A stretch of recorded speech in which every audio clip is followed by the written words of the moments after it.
One. Welcome, Chris Evans Radio. We are back with little Dave. No enormous IFBB pro joining us today, just him and I.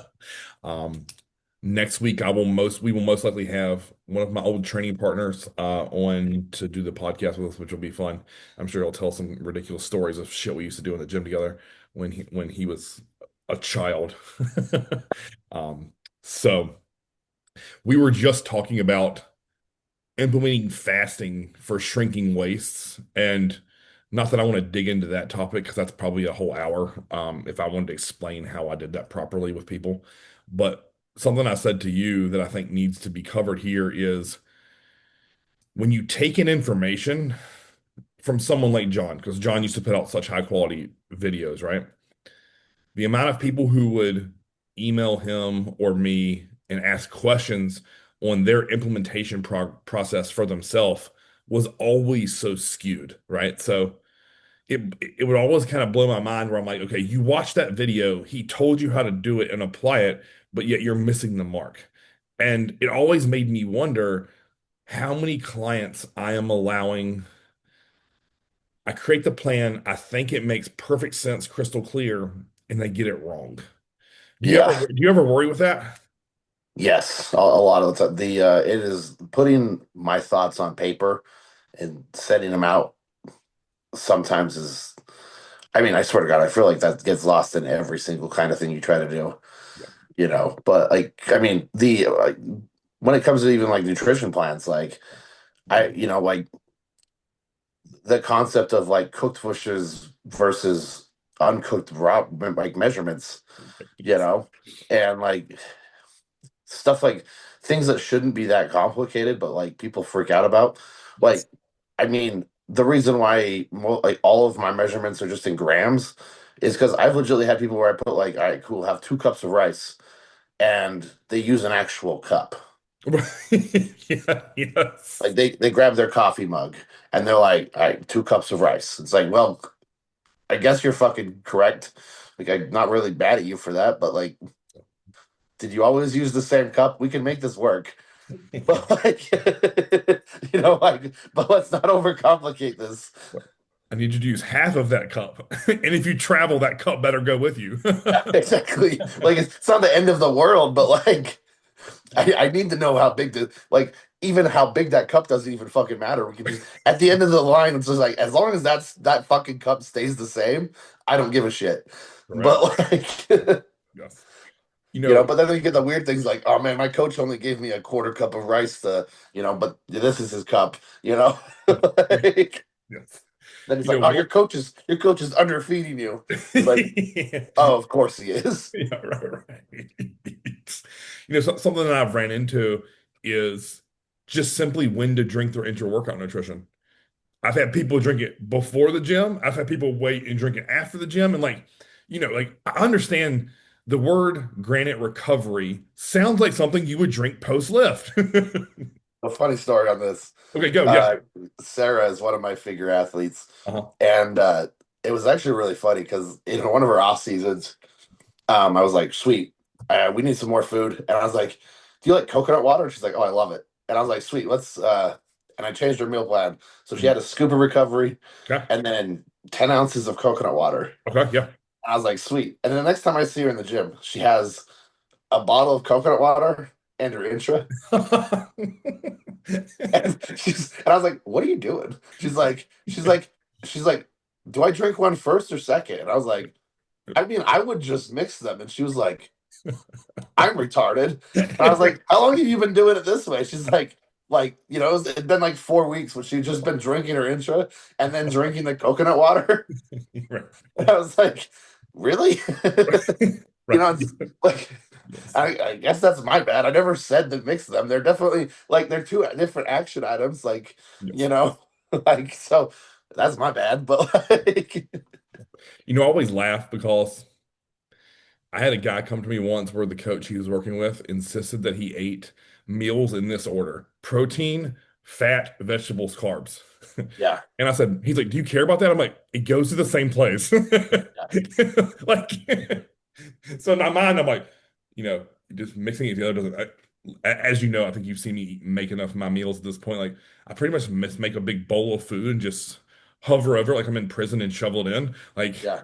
that to Well, me, the funny thing is like that guy's actions are smart right. if like you're not measuring anything. Like if you go out to a buffet and you're like, I need to stay in a realm of eating healthy and I have all of these options, Yes. what you just described is phenomenal. Right. Yes. You Yep. know? Like, cool, have some turkey, have some avocado, have some salad, and then have some cornbread or whatever. Right. Like Yep. in that order. And if you're still hungry, like repeat that process or whatever. Yep. Right. But like if it's already set, like your meal plan's like rice, chicken, olive oil, vegetables, it's Right. like why the fuck wouldn't you just eat it as it comes? Right. Yes. Because the amounts are already calculated for.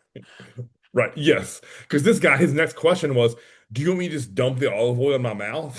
I'm like, "Well, I would personally drizzle it over the top or cook in it, but I was like, Yeah, you can yeah, drink it. Yeah, that's a good question. right, right, yes, yeah, yeah. How do you guys eat drink your olive oil? I've never I don't think I've ever taken a shot of olive oil to the dome. No, I haven't. I have But not. no, I've given you that shake with oil in it, though, right? I'm Yeah, pretty. yeah, Yes, yes, but yes. I definitely did not put it on I didn't like, like with almond butter, like I've definitely had meals where it's like been, and I have a spoonful of almond butter on the side, or Correct. first. Yes, Legitimately just eat that first and then go sit down and eat my meal. But correct. like, not in my life have I ever taken a shot of olive oil. Just, No, I have not either. I have not. I would imagine that would feel so weird, like on your teeth and inside of your mouth. Like yeah, I could be wrong. just take a tablespoon of butter. And suck on it. Yeah, yeah, yeah, yeah. I'm trying to think.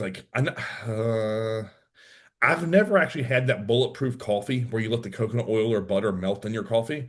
Yeah, Um, yeah, because I'm trying to think. Like I've definitely seen people do that where I used to work with a lady who she had her coffee and then a spoon of coconut oil, and she would like take a little nibble of the oil and then drink some coffee with it. I'm like, and I always would say to her, I'm like, Susan, wouldn't you just stir that in there? And she's like, no, because then it messes with the way my coffee tastes. And I'm like, okay, got it. you see the way our brains work is like I'm gonna question like why are we doing this? Right. You Yes. know, like can I just have a black coffee and Right. save on those? I mean, a tablespoon of coconut oil is 14 grams of fat, Right. so 140 calories.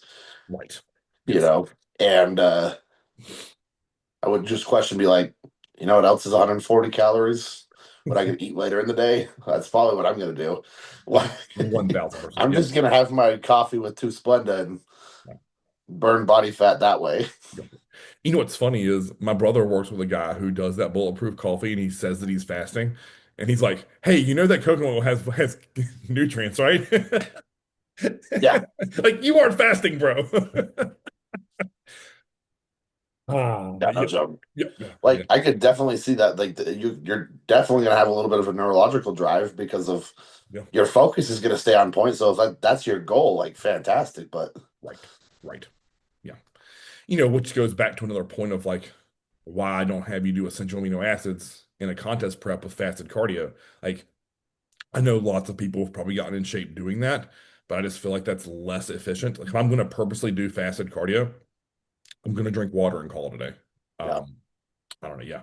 In the off season, by all means, have at it. Like drink the essentials if you think they taste better or they help you recover or, whatever mental hang up you might have with that. But what I thought we would talk about today on the podcast was, when Justin was on last week, we touched on a lot of really cool topics that I think he just kind of glanced over and said with almost ease because of the way he operated as a pro. And the one that I clipped and posted on YouTube or Instagram was as a pro, he never missed a scheduled meal. That's something you and I bang on all of the fucking time. And I don't believe that when some people report to us they've been 100% compliant, that they've hit every scheduled meal to the gram. yeah, And that's not me having shade against people I've either worked with or people I meet at the gym who are like, oh, Chris, I hadn't missed a meal in 3 years. And I'm like, then why aren't you progressing? And That is a skill and an art, and it also is just pure determination that forces that to happen, right? Like you don't wake up one day and hit 42 meals perfectly in a week by chance. Yeah. Well, And I always like pointing this out too. It's like the little actions you do every day, they don't add up, they multiply. yes, yep. The waking up to do your fasted cardio and then having breakfast versus sleeping in and then trying to grab something on the go, Mhm. right? The action of doing that sets you up for another action, Yep. which sets you up for another action, Mhm. Yep. and so forth. Versus the step of not doing it,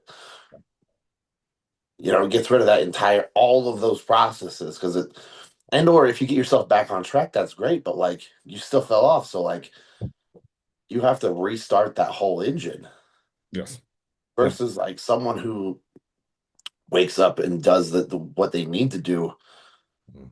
you know, the next year of doing so, they have a completely different outcome. Yep. Even though it was just one small step, Right. that shit doesn't just add up. Yeah. We've both seen that happen with, like magic. Yes. Oh yeah. You know what's wild is I believe in my heart you could either take you or I's sight away or just remove all ability to see the clock, and we would have a rough idea of when to get out of bed and when each of our meals were, just solely based upon how your body feels. Yeah. You know what I mean? Like, I'll be sitting at my computer working and I'll look up and I'm like, oh, no wonder my stomach feels the way it does. It's 9:35. I need to eat at 10. Okay, perfect. Time to go eat. Like, your body is an amazing clock for itself if you program it that way.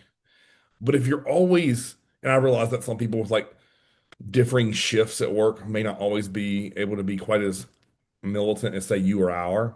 But for the people who live a normal like 8 to 5 job where their wake up time is at 6, their cardio is at 6:30, their meal one is at 7 or 7:30, they start work at 8, like, and it's just like bam, bam, bam. They train at 5:30, they eat their post lift meal at 7:30, they go to sleep at 9. Like that routine, if fucked with long enough, can go south in a hurry, which is why I've always found that like I'm sure you've had this, like where clients are locked in all prep, they fucking dominate. The moment that show ends, they begin to lose track of that calendar or their schedule. And Mhm. suddenly, waking up at 6 turns into waking up at 7:30.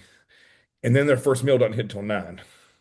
And then they're going to the gym with a full belly of food or missing a meal and have to cram meals in before bed.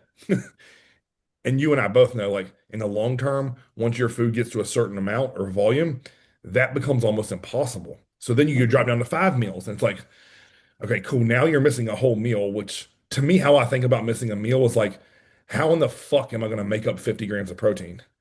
Which is way harder than how I'm going to make up 100 grams of carbs. You and I could split 500 or 100 grams of carbs over 5 meals and won't even think about it, or fat, easy. Missing and catching up on 50 grams of protein, unless you're just going to chug it in a shake form, suddenly becomes like, huh, that's an extra ounce and a half of meat per meal that I was already struggling with originally. So it becomes this like steamroll of just chronic inflammation of your system because you're always full of food. And then what are your other options? You either pull the food volume back or you drop down to 4 meals. Like, where do you go from there? And then that's where like, oh, well, you had to do 3 mini cuts in your off season because your fucking digestion was wrecked because you didn't stay on top of your schedule. I wonder why you only gained 2.5 pounds of stage weight. And then those real reality is like, oh, well, Chris's coaching sucks. Oh yeah, I'm the one who I didn't hit snooze on your alarm clock 6 times, homie. That was you. Yeah. And or, communication with you. Like Yes. that one blows my mind is just like, like they'll be like, all right, cool, following the plan, but they're barely hanging on to being able to do it. Correct. They're Yes. like, and then they don't say anything, but they keep just like fucking missing because of the plans. Especially, like if you want to be a professional bodybuilder, I'm going to be really fucking hard on you. Like you can't Yes. do fasted cardio. Why? Like that's probably a you problem. Yes. not a plan problem. Yeah. Agreed. But for most people, like if you're not able to, all right, cool, like schedule's super demanding, you can't make it to the gym 5 times a week. I'm fine with four, Agreed. but like freaking out, stressing out over that fifth session and missing it every fucking week, but always, having and then because you missed it, it makes this huge, everything sets off. You have a free meal, you go start drinking, whatever, you know. Like I'd rather you just train 4 days a week and then just fucking nail the plan, Agreed. you know? Yeah, I've had countless guys in periods of their like busy season with work do push pull legs and we still grew. We still got better. So what we would do is we would train push pulling legs on their 2 off days, and then their lightest work days we would do push. So if you look at that as a whole, it's like super easy. They're like, Chris, this is fucking cake. And I'm like, hell yeah, as long as we eat our meals, and these people were still willing to do their cardio on their work days, which, isn't an issue. If you train your fucking face off 3 or 4 days, you can still see progress. It just looks a little bit different. And like you said, like if that fifth session becomes such a stressor in your life, like why even worry about it? It's not even beneficial in my opinion. Yeah. Like, don't need it. And if you're like, oh well, Chris, but I gotta hit back twice in a week. Well, you could hit back twice every 10 days, like, or 8 days. You just go back, or I guess technically you go pull, push, legs, pull, and just keep that rotation and always start with pull. Like, I don't know. Or you could technically probably do pull legs, pull, push, and then do it that way and then restart. But I'm always curious to know, like, so many of our clients pay us to coach them, but they don't allow me to problem solve their issues, which a lot of times they don't realize, like, the problem you're having, I've helped 35 people through. Yeah. Like, it's as simple as bam. I mean, one of my guys is traveling this week, and I was like, okay. He's like, what am I going to do for food? I'm like, we have 3 options. We can prepare all your food, freeze it, and take it in your carry-on or your stowaway. You can have mega fit meals shipped to your location, or you can just stay in a place that has a full kitchen and you just go to the grocery store. He's like, I never would have guessed that. I said, oh, and we have a fourth option. If there's a meal service company that's near where you're traveling, just have them go pick them up from the store or wherever they ship out of. So it's like, okay, cool. And then I actually sent him that podcast you and I did a long time ago with Chris Schaub about traveling and eating. And I was like, watch this. And you've got to be able to figure it out. And he's like, I never would have thought about this. I'm like, yeah. Like, Yeah. Sometimes it's just that matter of fact of like you're gonna have to do fucking different things if you have you know, like I have yet to go on a travel vacation where they don't have a fucking store. right. You Same. know, Yep. like yeah, I might have to buy different things than what I'm used to, but like most stores have meat and fucking rice. Yeah. Yeah, Right. I hate to break it to you. If you go to live in America, I mean, they go to the freezer section. They have bags of pre-cooked rice. All you need to do is microwave. Right. Hell, I went to this actually blew my mind. There was a bag of fucking frozen cooked potatoes, like Oh, whole ass potatoes, and they shit. were already cooked, and they were already cooked. So you theoretically you don't even have to fucking cook those. Damn. You could just Okay. throw it in a fucking Tupperware. It's a already cooked but just frozen potato. That's great. And then when you get to a microwave, add a can of tuna and you have a fucking meal. Right. Yes. I actually problem solved this for Ty because so he is part of the travel team, but wasn't wrestling at this tournament they were going to, right? And the coach said to them, you can't bring a cooler, a backpack, you can't bring anything but yourself. Right? And he had to suck down, like we still had some weight to lose before his next tournament that he'll wrestle at App State this coming Saturday. And he's like, what am I gonna do? And I said, all you're gonna do is really simple. I said, you're gonna go get a sleeve of rice cakes, you're gonna go get 3 packs of tuna, and you're gonna get the prepackaged nuts. And it's gonna go into a drawstring bag with your wallet, phone, and phone charger, and he's never gonna fucking know. Guess what I he actually did? laugh at this because I went to a music festival with Lissa. Okay, yeah. Uh, we were there from because she got the VIP tickets. So Mhm. I kid you not, we were there from noon Okay. to fucking midnight. Okay. Yeah. 12 hours. Okay. Yep. How many fucking meals is that, right? Yeah. And no food allowed, no outside food or drinks. And then I checked with what food they had there, and it's fucking beer and pizza. Okay. So what I did is I took all of my meals I knew I was gonna have. Okay. Yeah. Um, I turned one of them to a shake, but I just put everything in a Ziploc bag Mm, yeah. and rolled it up. The three hard, solid food meals I put in the freezer the night before, Okay. Yep. and then the first meal I was gonna have there was a shake. Okay. Yep. And I knew for a fact they would have water, and I could and some kind of cup. Right. Yeah. So then they have fucking silverware for the pizza, by the way. Okay. Yeah. You Perfect. know, and so I legitimately went the first as soon as I got there. Meal one is at one. Right. We got checked in. They walk us through metal detector. Mind you, food is not metal, No. right? I just walked through it. I was like, cool. I don't have any fucking bombs on me. Right. Walked through. We went to the water station. I bought a Dasani, drank half of it, poured in my protein shake, right? Powder, what I was gonna drink. Right. Yep. I added I just put cashews in for my fat source. Okay. Yeah. And I believe it was oatmeal because I made it into a shake. So Yes. it was a bunch in that fucking Dasani. And I legitimately, it took me a second because I only put half the powder in, shook it up, drank it, then added the other half, and then shook it up and drank it. Right. And then by the time I got to my other meals, they were fucking thawed, Yeah. Yeah. and I just ate them cold. Yes. And they started frozen, and like they were still fucking cold when I got to the meal. When it was 10:30 at night when I had my last meal, Right. because I legitimately just let it fall because I knew I was going to be up later than I was. Right. Yeah. The shit was still cold, but it wasn't frozen, Right. Yep. you know? And it legitimately just stayed in my fucking fanny pack for the 12 hours I was there. And it's like, all right, cool. The thing is, it's not that complicated. It was legitimately a matter of just doing it, Cool. Yes. you Cool. know? Yep. And that's where, like, so many people be like, oh, I couldn't have my meals because they said I couldn't do it.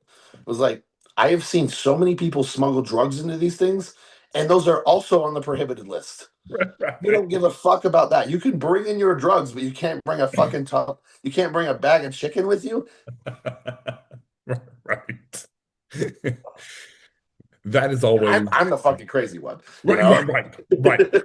That it always kind of goes back to me is like where there's a will, there's a way, right? Like Exactly. if it is that important to you, you have two options. You can either do exactly what you did, or just not go. Like those are the two ways. And why would you not go when you could just do what you did? Like Yeah. it's pretty fucking I, simple. funny story for you Yeah. too, by the way. Um, the I had a client. She was going to another music festival, but it was outdoors, Mhm. and so she did her homework on this one because this actually makes me laugh because this is thinking outside of the box. She went to the where it was located Okay. outdoors, and she dug a hole, put a cooler in it, filled it up with ice the day before the thing, put her meals in it, covered it up, and then came back to the venue and had her undug the cooler. That is fucking awesome. Yeah, Like that's like a time capsule. yeah, pretty much. But like she just did her homework because she went there Thursday and buried the thing with fucking ice in the cooler, and then they set up Friday, and then Right. she went to the thing on Saturday. So it hung out in a fucking time capsule for 2 days, which I thought was fucking sketchy. But Oh, I was like, apparently, like I guess the coolers are rated for ice for 2 days. can you imagine like someone like what is that crazy lady digging up over there? Like food. Like Right? you're gonna eat that? Well, I actually planted this 2 days ago.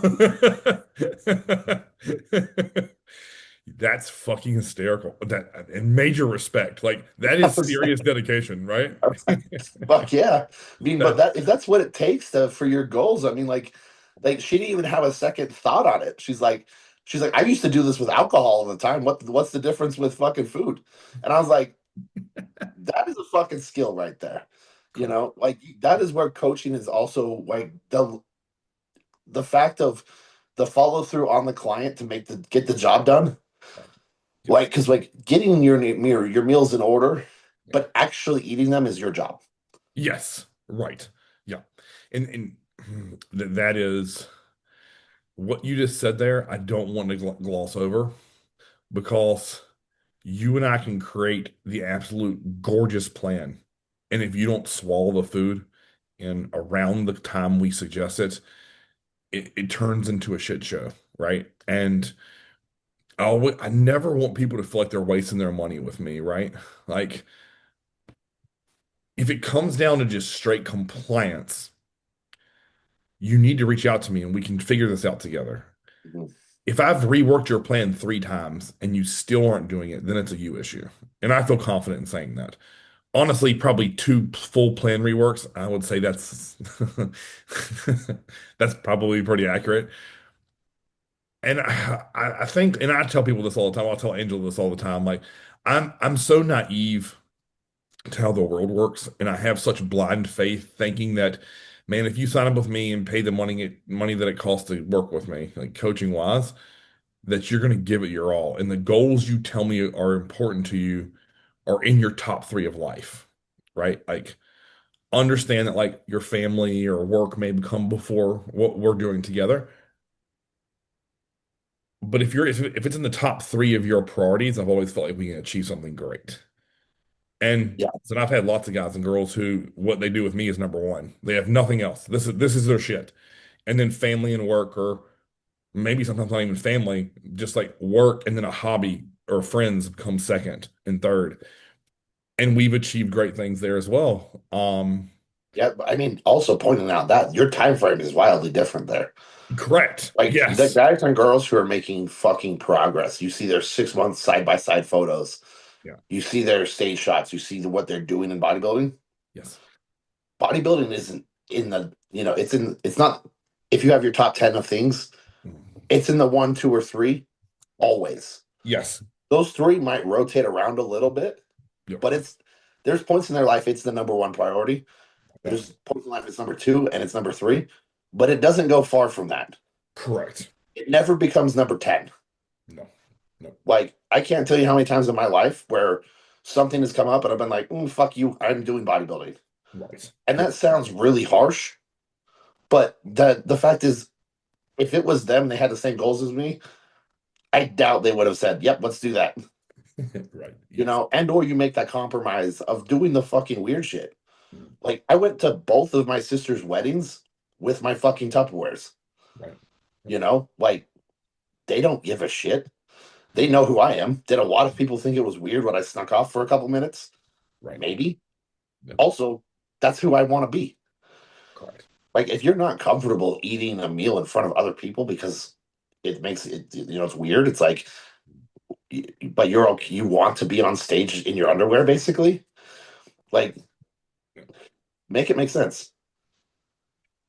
Angela hates when I give this example to people because she's like, this is such a bad premise for what you expect, but I'm going to say it anyways.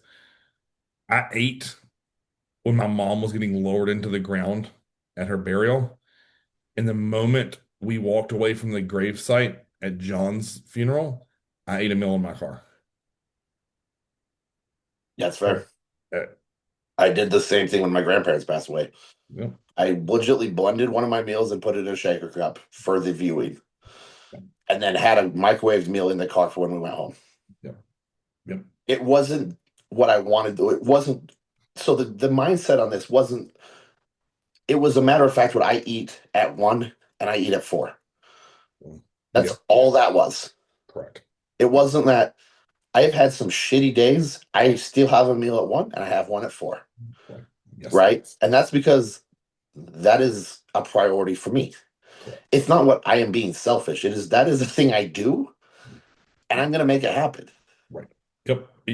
I made a post last week on Instagram about that of me just eating a meal, and I said, your plan is set up for the good days only.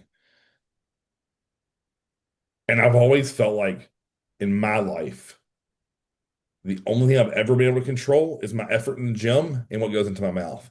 Everything else can be chaos. But those 2 things have always been what I will view as a security blanket to me, right? Like eating my food at the time that I need to eat them or around it. And then when I have weights in my hands, I lift to the best of my ability. And that's what has always given me comfort in bodybuilding and why continue to return to it outside of just the pure enjoyment. So when I speak about my mom and John's passing and I say, hey, I still ate, that's because that was my safe space that I could control in a situation that was 100% outside of it. Yeah. And again, everyone grieves and copes and deals with shit different, but that helped me because that was my normal. It wasn't normal watching my mom get a casket shut on her fucking face and thinking I'd never see her again. What was normal was eating chicken, rice, and olive oil. Yeah. And, you know I've said this in the past, like stereotypically, my hunger goes away when my anxiety or stress is high.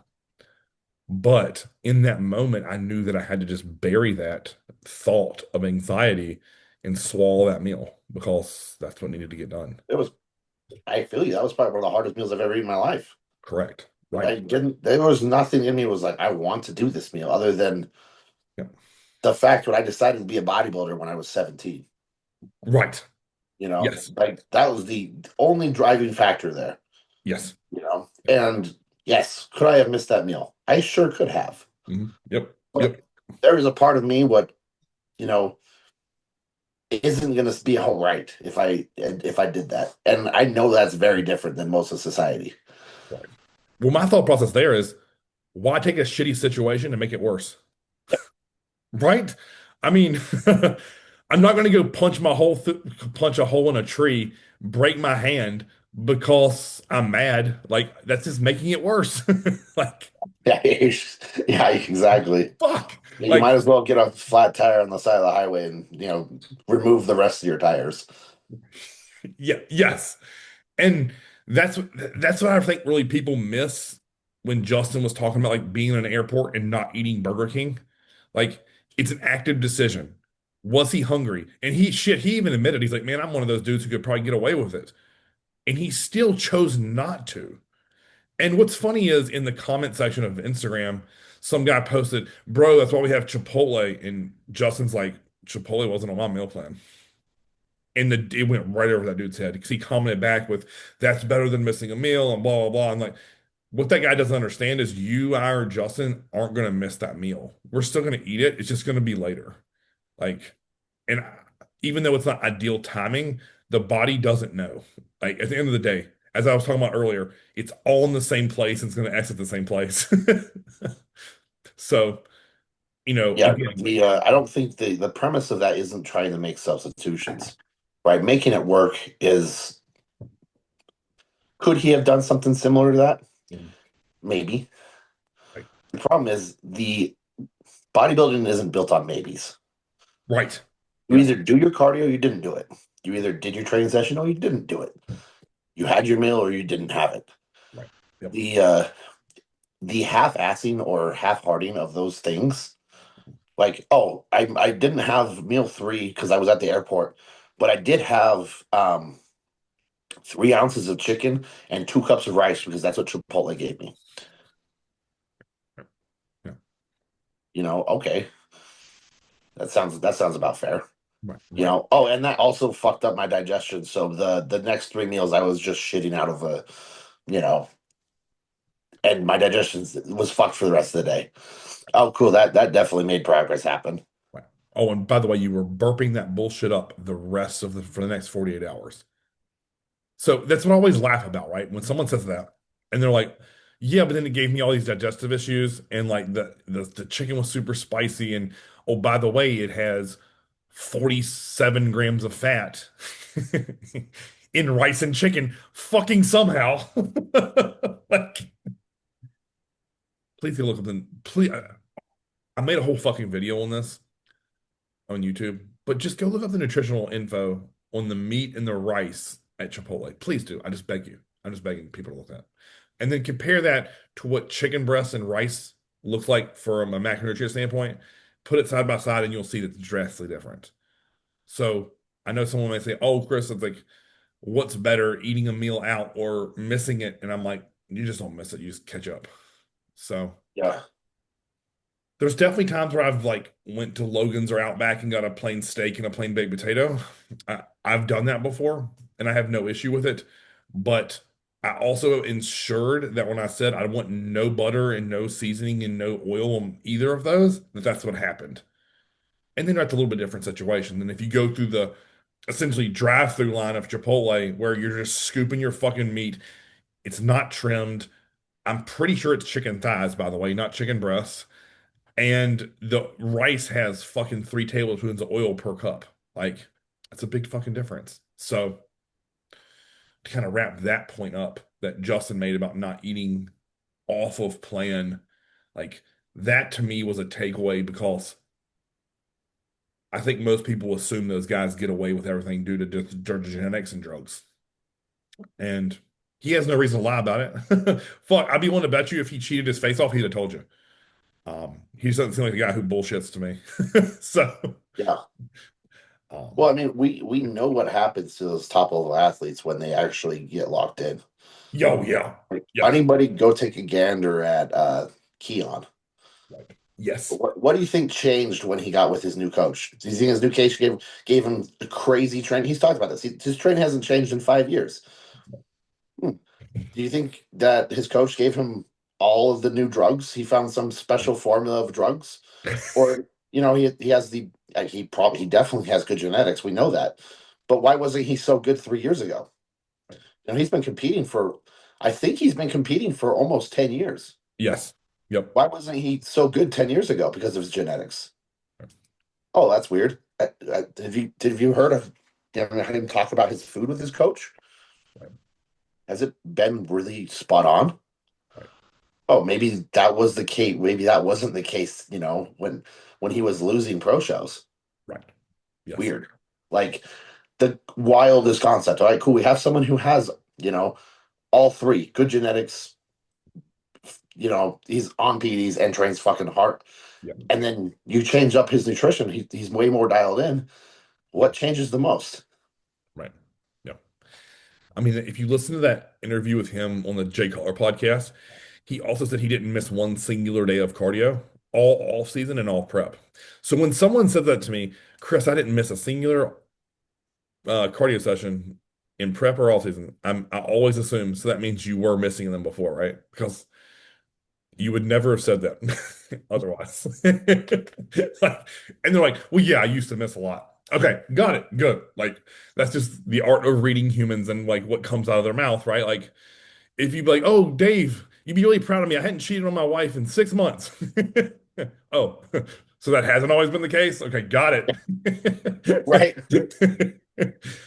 Please God, no one clip that for fuck's sake. That'll get me in a lot of trouble. It's true. I've never cheated on my wife, just to make that blatantly clear.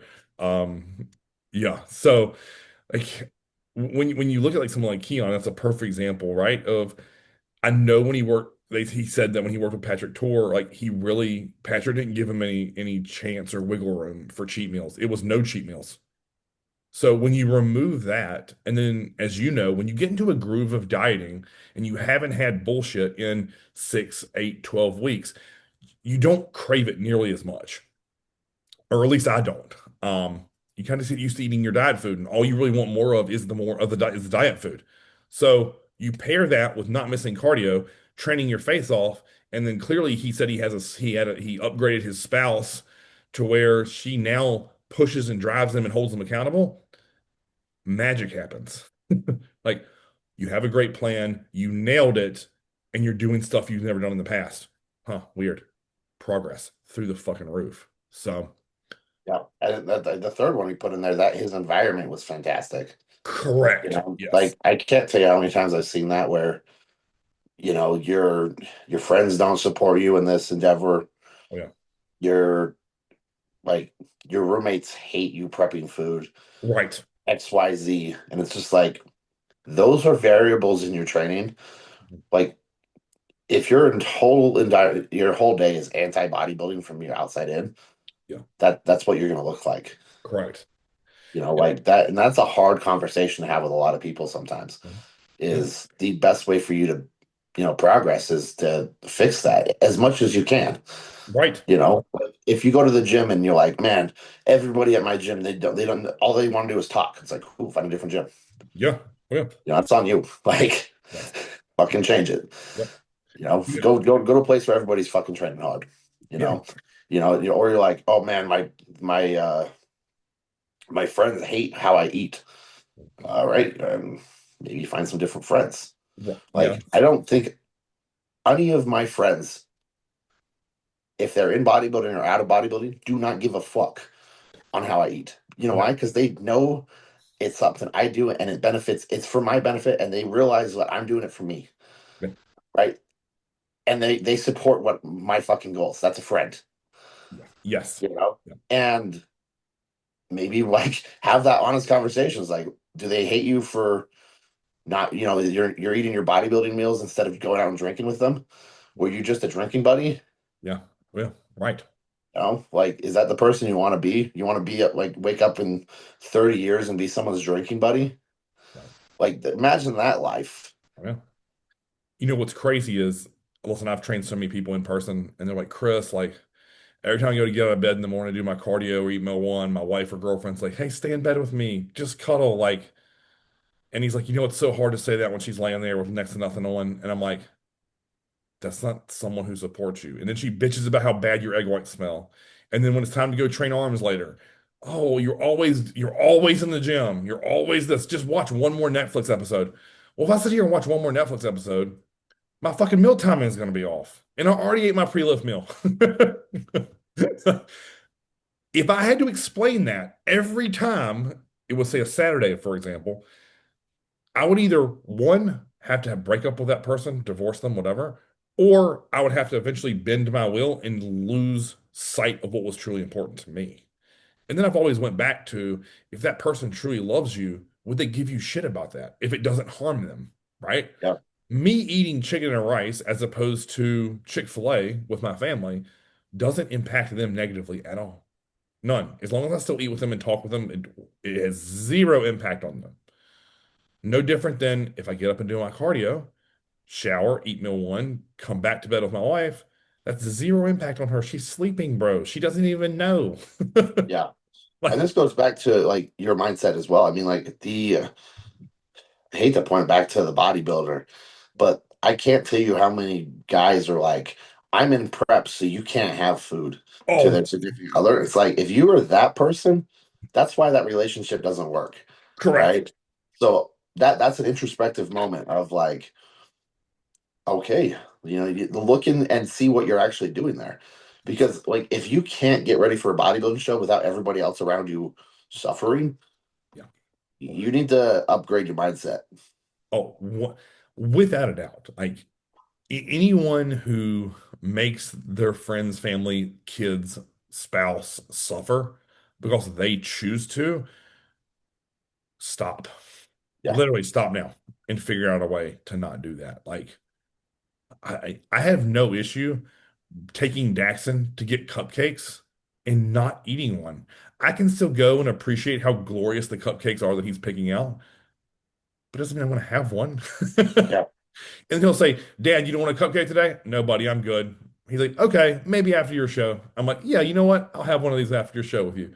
And then we move the fuck on. And he's on to like, what are we gonna do next? We're gonna go play football, we're gonna go play video games, what are we gonna do? Like it as a kid, it's very fleeting, right? All he knows is I'm spending good quality time with him. He doesn't give a fuck what goes into my mouth. yeah. Like, Yeah, and that's the end point. It's like, right, how are you spending your quality time with the person? right, Like, is that person getting mad at you for not eating the stuff because the only thing you do with them is eat food? right, right. Find a different activity for God's sake. Yes, yes. Oh, yeah, speaking about that, it's just really funny. You touched on like fasted cardio and shit. Like, if you get a chance to listen to that Trend Twins interview, it'll make you sick to your stomach, right? So, Kyle Wilkes had them move in to his house 2 weeks before the show because they couldn't stop cheating on their diet. And so he apparently had to like go to the barber shop to get a haircut. So he's like, do not eat, do fasted cardio, and then come back and eat meal one. And apparently they got into a fight because one of them was like, I'm not waiting, I'm gonna eat meal one, fuck that guy. And the other one's like, you have to do your cardio, you have to listen to him. And I'm thinking to myself, like, why is this even an issue? Like, if anyone out there listened to that interview, like I was really I knew nothing really about them other than the clip highlights I see them on Instagram. I was really bamboozled and tricked. I thought those motherfuckers were like hardcore bodybuilders. And man, they aren't. They're just young, dumb meatheads who think they know how to suffer and get huge, and they don't. Like They're they doing spent, they're doing the glamorous parts of bodybuilding. they literally, I'm not exaggerating. One of them was like, "I'm gonna do USA's. I'm gonna turn pro, blah blah." And I'm like, "Not with that effort, you aren't." Because what those two don't understand is there's guys out there like you who the idea of cheating on their meal plan is not even a thought. The idea of you eating meal one unless something crazy happens in your life before doing fasted cardio isn't on the table. The idea of missing shots isn't on the table.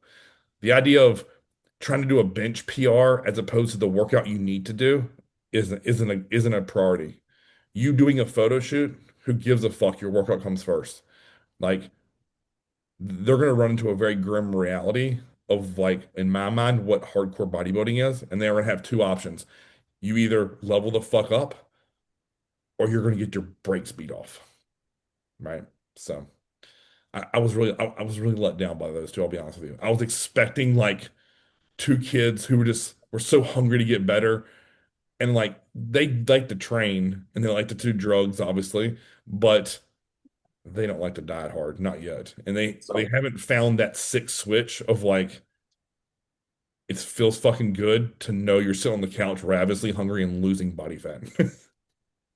so this is actually funny. The Yeah. I threw on that podcast yesterday and was listening to it. Yeah. And Lissa comes in the kitchen, she's doing something, Okay. and she's like paying attention Okay. to Yeah. uh to what I'm listening to. And Mhm. she's like, "Who the fuck is talking?" Because they sound like absolute dumb fucks. I was like, I agree with you. Yeah. Yes. Yes. Oh man, it sucks, right? Because I envisioned them like just being hardcore. I did. I thought, man, they're bodybuilders, they're young, they'll do anything. And it's like that goes to show you how much of a mental struggle hunger is if you don't want to be hungry. Yeah, Which honestly speaks to me about why so many fucking assholes are using retatrutide, right? Like that was a prime example of probably someone who should have used it. And yeah. or hold on, let me pump the brakes on that. I would have done everything in my power to take them under my wing to teach them the way. And I'm not, that's probably what Kyle was trying to do and just failed drastically. Because I mean, I'm sure when your bank account has seven zeros on it, it's probably hard to take advice from somebody who doesn't. Yeah. So, Like I would never give them advice on how to run a YouTube or social media, correct. but Right. the like I would love to spend a day with them or a week Mhm. and like actually see what like the day to day looks like Right. Yeah. and you know try to level them up that way Right. Yeah. because I mean anybody can go film a hard workout once, Correct. Yeah. Yeah. what like what does that look like when you're 8 weeks into prep, Yes. you know or you're operating on 50 grams of carbs for the day. Right. You Yep. know, like that's where you find who the actual bodybuilder is, Right. See, I agree. you Yep. know. And it's not in the bodybuilding isn't in the high carb days or the cheat meals. Mhm. Like anybody can do that. Right. Yes. You know, bodybuilding is in the fucking shit where you're like, okay, cool. Yesterday I had zero carbs and it was a rest day and it was just I ate fish and air all day. Today I gotta wake up and do an hour of cardio Mhm. and then find a way to incline bench the 315 I've been doing for the last 8 weeks, Yep. and try to better that myself. Yes. Yep. Yep. Because my goal is to be, muscular and have zero body fat. Right. And to accomplish both of those things, I get to be hungry and I have to be strong. Yes. Right. And that is the equation, right? Of always tell people those 4 to 5 to 10 minutes you sit in your car or in the locker room before you walk out on the gym floor to handle your business in a prep of a scenario you just described. That's what makes or breaks great bodybuilders to me, right? Because you have to just make a decision in that singular moment. Yes, I don't feel incredible, but this workout is gonna be. And if you go in there and things feel heavy and you start like, man, that shouldn't feel that heavy, you don't allow that negative thought process to continue to build. You're like, fuck that shit, it's gonna happen. I'm gonna make it happen.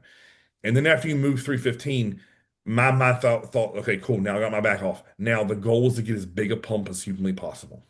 Because this weight's not gonna feel heavy. This weight is gonna test how much I can take in terms of making that muscle burn without tapping out.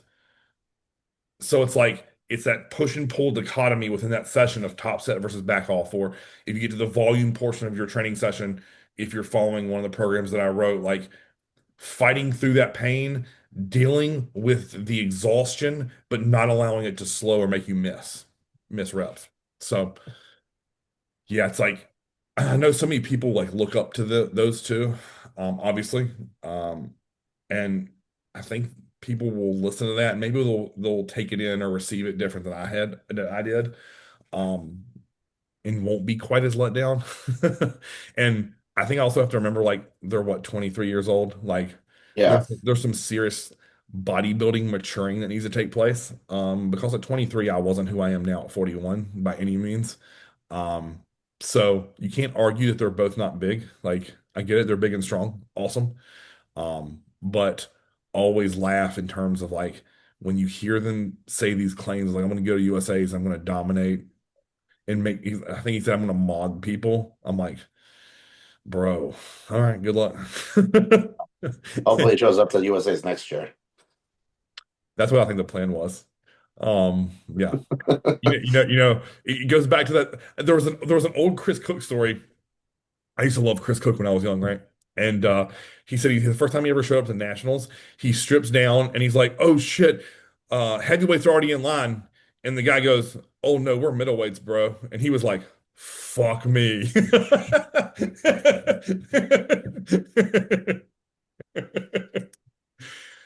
That's what you don't want to happen. Yeah. Exactly. Which is why I always encourage guys and girls to, if you say you want to be a pro, you need to go see a pro show. And if you want to be a pro, to me, logically, you need to go see a national show, Mhm. right? And if you've never competed, you need to go see a regional show. So it's like you can see the evolution of physiques, not only from a muscular size or completeness, shape, quality, but then also the level of leanness that's required within each rank and division, right? And the amount of times I've had guys that are like, Chris, I'm ready for nationals. And I'm like, have you ever been to nationals? And they're like, no. I'm like, go watch it. And then they're like, fuck me. I'm like, yeah, I know, right? Yeah. And you weren't even that close. You were 20 rows deep. So imagine if you were backstage with those monsters, because it's different. Yes, you may look big and freaky in a tank top at your local gym, but so do all these assholes who are competing with you. So, yeah, it's I'd say it's one of those quotes. It's just like, uh, everybody goes to a competition hoping to, win, but they don't realize that everybody at the competition is there for that reason. yes. You know, And especially when you take guys and girls who have been there trying to do that for a decade, and it's like, oh, they've been top five at a national level show 6 times. They have a level of comfortability on stage that wasn't there show one the first time at a national show. It's like it's just if you think the perfect example of that to me is like the whole backstage protocol at North Americans. If you've never been through that, you the probability of you nailing that through the first time if you don't have an experienced coach is very, very little, right? Because you're back there, you're chilling, and they call you and say, "All right, Dave, time to get oiled," or heavyweights, time to get oiled.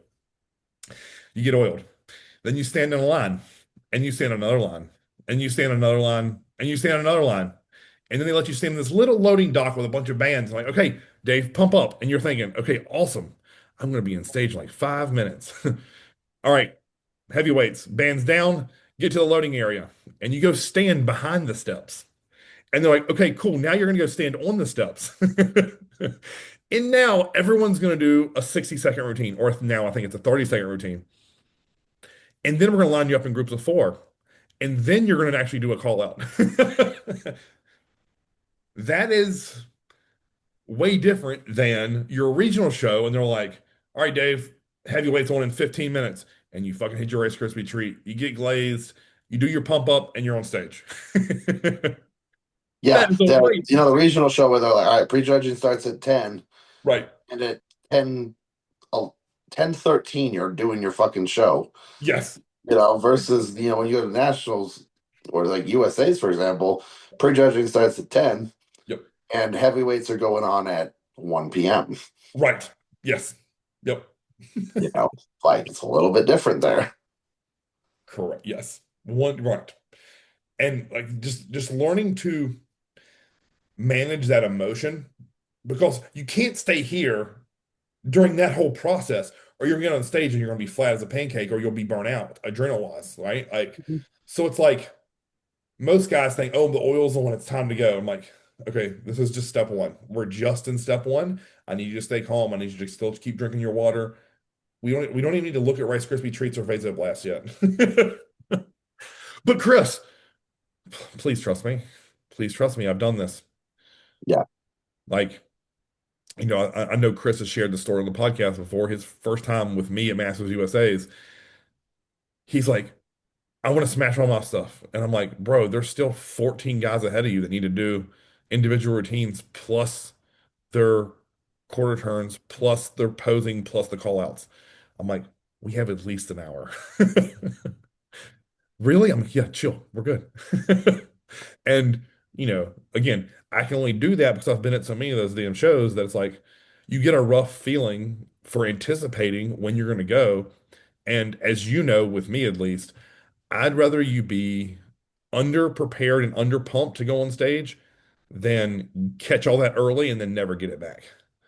Mhm. Because, I mean, at the end of the day, I'd feel confident you just doing a handful of push-ups as the guy before you does his 30-second routine and then just posing. Yeah. And that's complicated because a lot of guys are like, oh my God, I need to do my 13 exercise band warm up and routine. I'm like, are your shoulders loose? Yeah, we're good. Can you get your wrist back far enough in your back double? Okay, perfect. Fuck yeah, we're good. Yeah.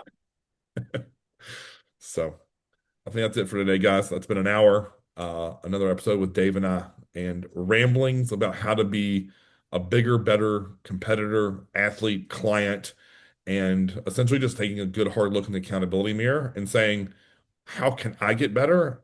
As opposed to blaming other people for your inadequacies. That's the number one takeaway for today. So until next time, Chris and Dave, we are toast.